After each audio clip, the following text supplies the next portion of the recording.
Hey guys, what's up? Gonstech here, back again for another video. So today we'll be checking out the Panther Quasar gaming mouse. Now before we proceed in this video, I want to let you guys know that this will be my very first unboxing and first impressions video for the channel. There won't be any scripts this time. It's gonna be me, your boy, in all his spontaneity. Now, let's get started. So, the Panther Quasar is a very interesting mouse. Interesting in a sense that it uses the same OEM as the Ajas i309pro. I remember seeing a teaser of this mouse a couple of months ago in Reddit.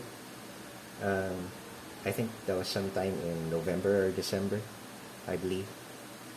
Too bad Ajas came out first, but I think that's fine.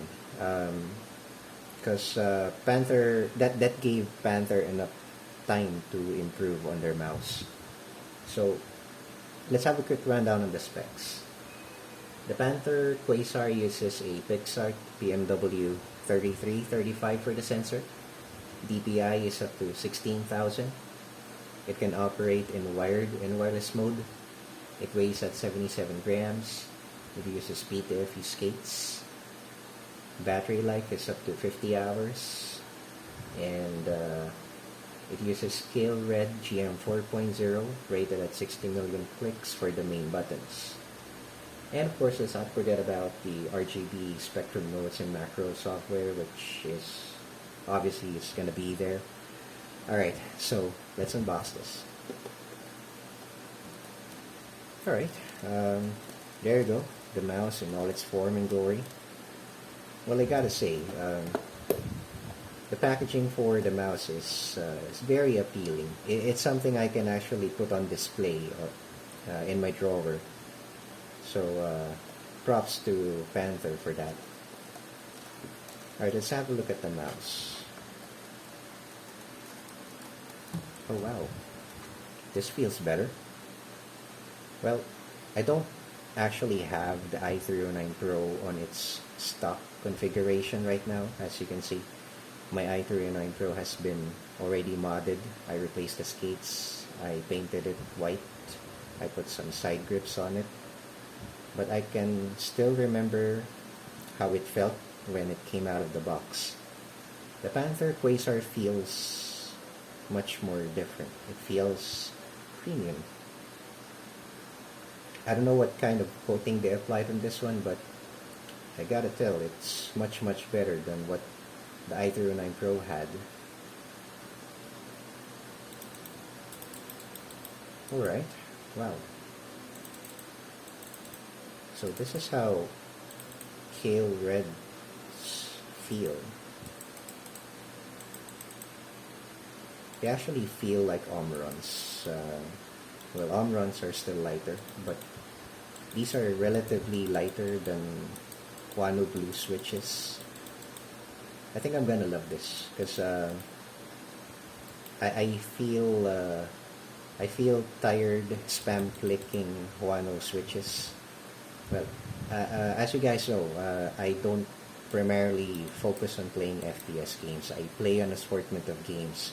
MMOs, RPGs, well, some FPS if I feel like it, but for the most part I play MMOs. Right now I play 2 MMOs, Final Fantasy XIV and Black Desert Online. Black Desert Online is a game that demands spam clicks, and using this i309pro I can feel my fingers going numb from clicking because, well, Guano switches are really stiff compared to Omron switches, just like the i303's main buttons. These are using Omrons, by the way. I think there's a good middle ground between Omron and Guanos. They're not exactly soft, but they're not too stiff. They feel just right, and they feel much sharper. Well, pre-travel is still there, much like the i309pro. It's very minimal though.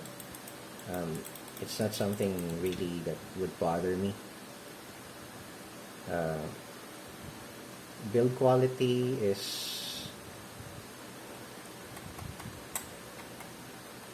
pretty similar to the i309 Pro, but the coating on the top shell was different.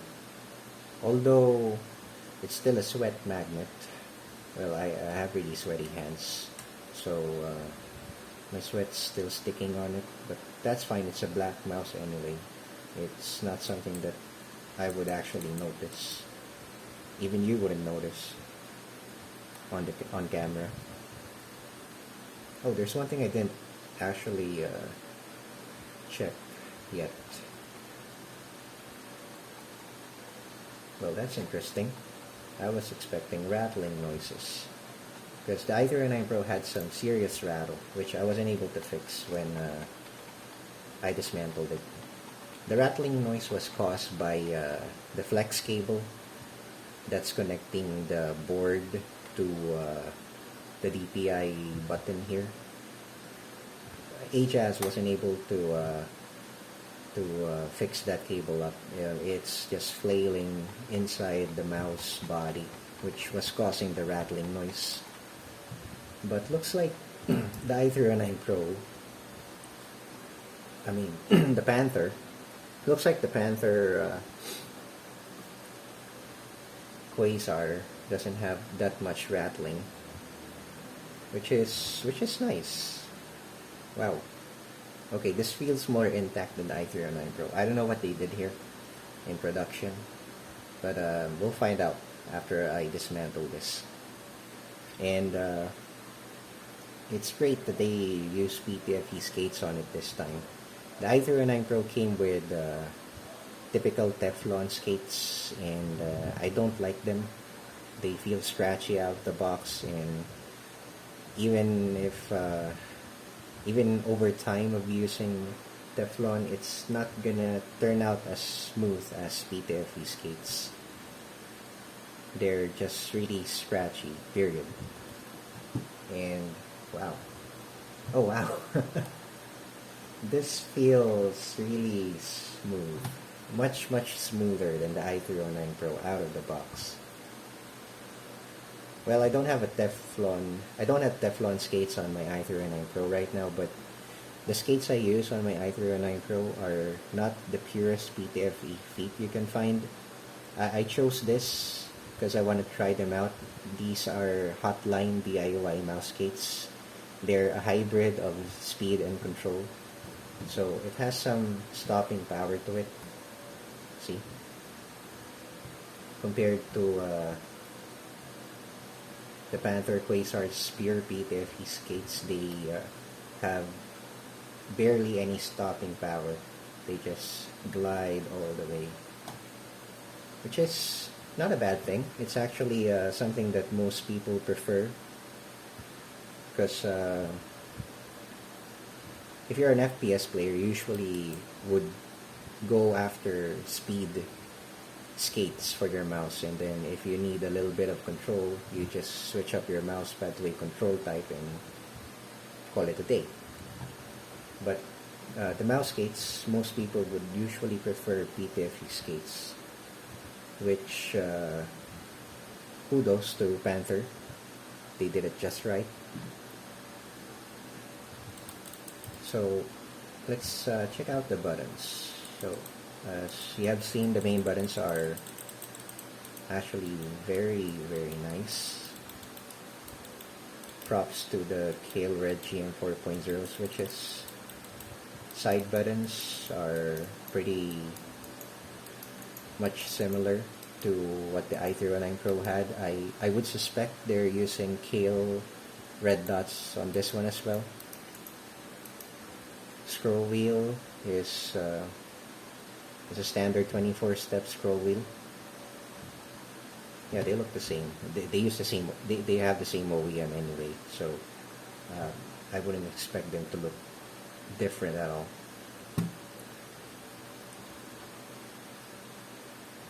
Yeah, so all in all, this was definitely a better implementation of the i309 Pro, I gotta say. Well, the USB dongle compartment is still not there.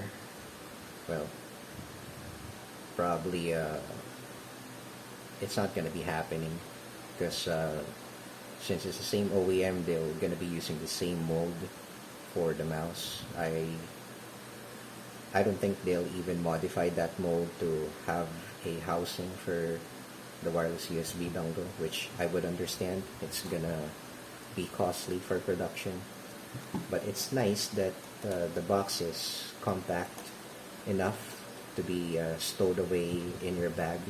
So if you're gonna be carrying this mouse around, you can just use the box again, place it here. The i309pro lacked this. They didn't have a very nice box. It's just plain carton. I remember the dongle actually accidentally fell when I unboxed it. If I wasn't too careful, I might have lost that dongle during the unboxing. And we have the cable. So it's using the same paracord cable as the i309pro. Very soft, much softer than what came with the Panther Quasar. This is another good thing about the i309pro and the Panther Quasar. They come with very soft paracord cables. You can actually use this mouse on wired mode and not have to worry about cable drag at all. And of course we have the manual, which I probably won't bother reading. And extra PTFE skates. Wow. Well, these are really much appreciated. And what's this? Is this an alcohol wipe by any chance? Oh, come on. Okay. It's not an alcohol wipe. It's just something to stick the skates on. That's fine. Alright, so all in all, I think the Panther did it nicely on their first try. Too bad Ajas i309 came in first, but that's fine, because looks like they address some of the major issues the i309pro had when they first released it, and I don't think Ajas would even bother fixing that. So I really think this would be a very good alternative for a budget wireless gaming mouse, apart from Panther Quasar, Talon, and what else? G304. Pretty much those are the mice I can think of in the 2K price range. Razer Basilisk. But I suggest you still wait for my final review of this mouse, because I'll still be testing this as usual for a week or two, and I'll come up with a more comprehensive review. I will also try to dismantle this, much like what I did on the i309pro, just to find out if it still had the same internals as the i309pro. So far so good. So that's gonna be it for now. Stay tuned for the full review, hopefully by next week or this weekend. Well, just like every salaryman, I have work later tonight and for the next 5 days, so I won't be able to completely review this until the weekend, so you guys just have to wait. But that's gonna be it for now. Thank you guys for putting up with my unscripted unboxing and fillers, and I'll see you guys soon.